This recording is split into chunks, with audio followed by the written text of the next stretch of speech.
The most common question I get asked by parents is, how do I get my kids to listen better? Hi, my name's Alana Pace. I have a background in developmental and counseling psychology, and today I'm going to talk to you about effective strategies that get kids to listen better without the use of punishment. So, good news and not so good news. We'll start with the not so good news. Children have their own free will, and no matter what strategies we use, they will not listen 100% of the time.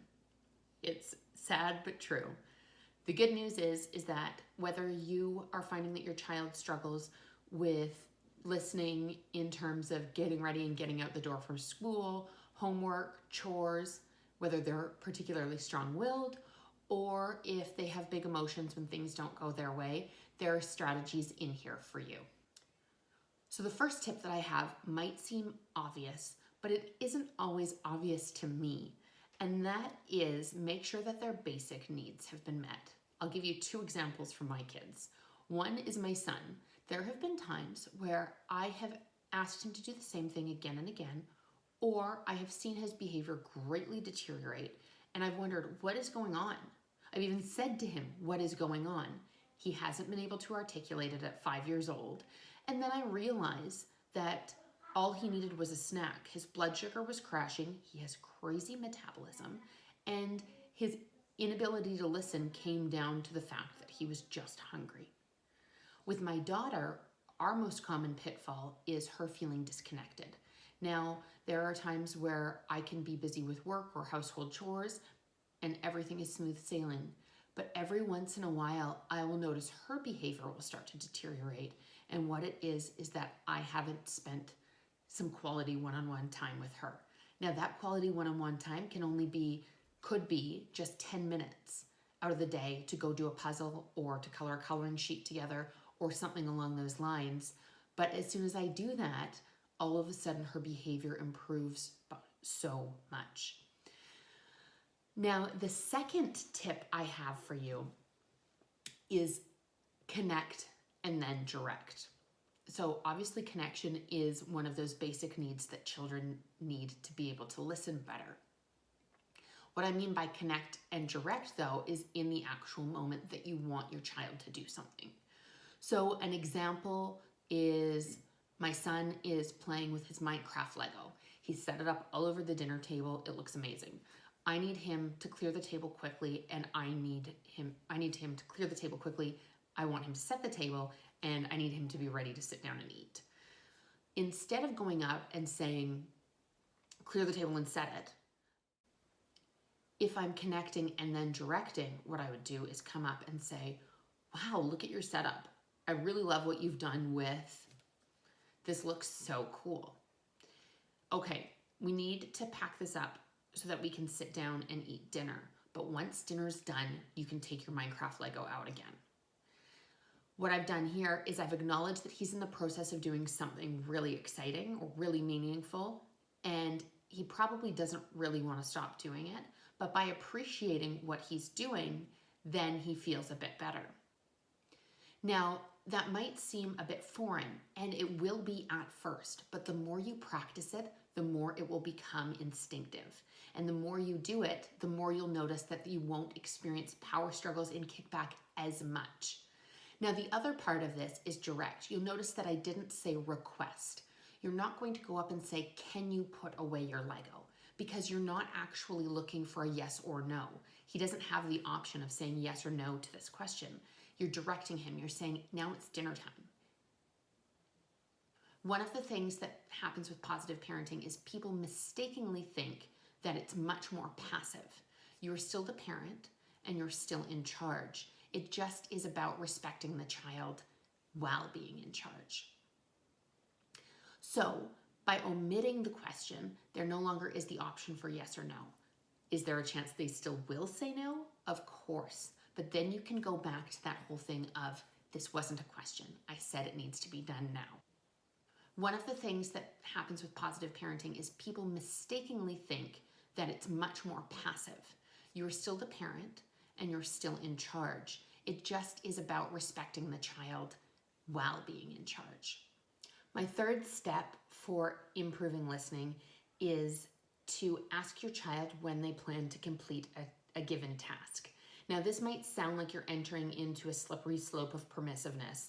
You say, when do you want to do their homework? They say never, and then all of a sudden it doesn't get done. Or they say, I'm going to do it in 3 days, and then you forget and it doesn't get done. You're still the parent in this situation and you're still directing them. The first couple of times you use this strategy, they may come up with a ridiculous idea and you're going to counter it with something that's more reasonable. Once they realize where the boundaries are with this, they won't continue to come up with crazy sorts of timelines. The way you can enact this is twofold. One is two choices with the same outcome. So do you want to start getting ready for school now or in 5 minutes? Okay, 5 minutes, I'm going to set the timer. Then you hold them accountable to that 5 minutes, but you don't bother them about getting ready in that amount of time. The other one is they have a little bit more leniency with deciding when they're going to do it. So an example I can think of is my kids go down into the basement on a Saturday morning and they start playing. Everyone's playing peacefully and I'm happy. I'm drinking my coffee, but I notice that their bedrooms are a mess. So I go downstairs, I say, oh my gosh, you guys are playing so nicely. I'm so grateful for this. You do need to clean up your bedroom. When are you going to do it? Now, they may say, I'm going to do it by lunch, or we'll do it in 20 minutes, or we'll do it as soon as we're done playing. So I accept that answer, and I back off, and I wait. Once they come upstairs, if they go to set up Lego or play outside, I remind them of what they agreed to, and then I hold them to that. My fourth tip is for when they don't listen, and that is allow for natural consequences or choose logical ones. As soon as we choose arbitrary punishments, we erode the trust between the child and us. So an arbitrary punishment would be something along the lines of, my kids come up from the basement, they don't get to their bedrooms, I say, hey, bedrooms, and they look at me like, and go about their business doing whatever else they want. And I say to them, well, then you can't go to the science center. We were supposed to go to the science center today, we're not going to the science center, you didn't clean your room. Instead, a logical consequence would be, we're not going to go to the science center until your room's clean. It's just not going to happen.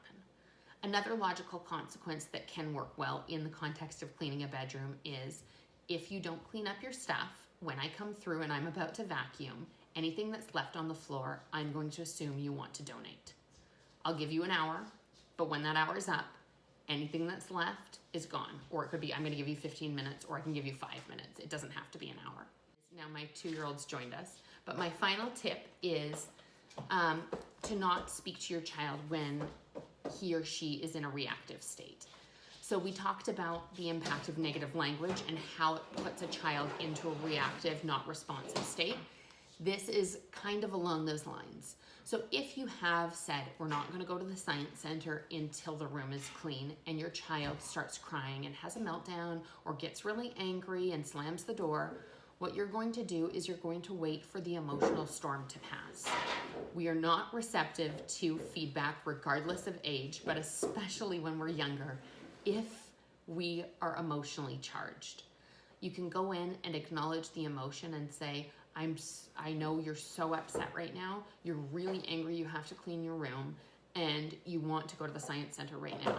And you can stay with them as they blow off steam, or you can be accessible to them while they blow off steam. But talking to them about cleaning their room or talking to them about how to better act in a state of anger is not the time when they're angry. Wait for the storm to pass, then talk about their behavior, and things will go much smoother. I hope you enjoyed these tips. You can find more tips like this in our Positive Parenting Bundle. It's launching February 18th to 22nd, 2019, and stay tuned for more videos like this.